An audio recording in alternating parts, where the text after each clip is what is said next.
Alors à présent, je vais vous parler des abeilles et de leur rôle dans l'écosystème. D'abord, qu'est-ce qu'un écosystème? L'écosystème, c'est le monde dans lequel vous vivez au quotidien. C'est-à-dire que ça peut être la campagne, ça peut être la ville, ça peut être l'océan, ça peut être la montagne, ça peut être bien des choses, des plaines, ça peut être des steppes pour ceux qui sont en Russie. Ça peut être des grandes plaines sauvages pour les Chiliens ou les Argentins. Voilà, des Yanuras. Voilà. Donc, chaque écosystème a souvent des insectes qui lui sont propres et un environnement qui lui est bien propre. Donc, l'environnement des abeilles, en fait, il faut qu'il y ait des fleurs qui puissent apporter leur pollen aux abeilles et que les abeilles puissent les butiner afin que les abeilles se pomponnent, si on peut dire ça, se pomponnent de pollen, c'est-à-dire qu'elles mettent du pollen partout sur leur corps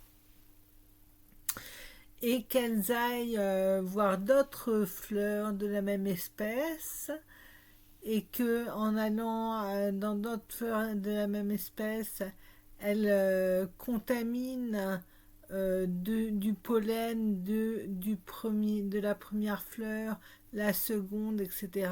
Plan mâle avec plan femelle, etc. etc. Et de là vont découler une persistance des plantes et une régénération des plantes, n'est-ce pas?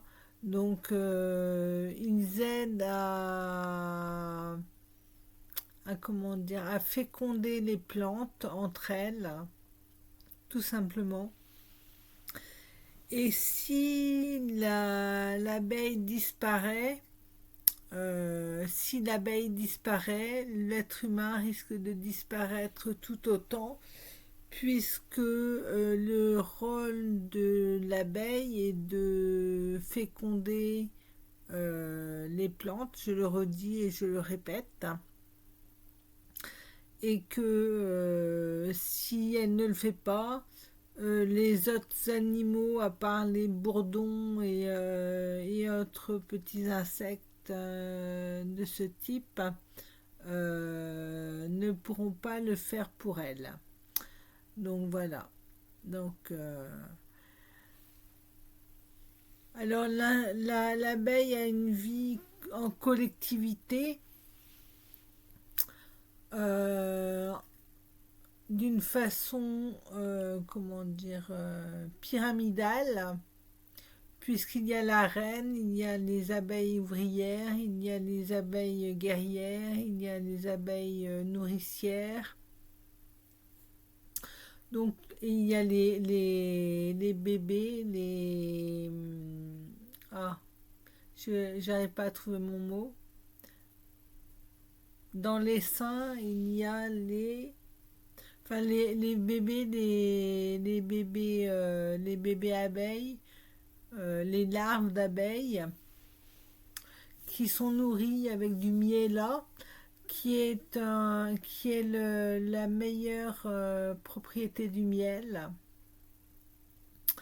L'homme récolte le miel, c'est-à-dire qu'il récolte le miel des ruches, et puisque l'abeille forme des alvéoles dans la ruche, des alvéoles qu'elle remplit de miel et qu'elle ferme pour pouvoir nourrir les larves et pouvoir faire, comment dire, une prévision de nourriture pour la communauté.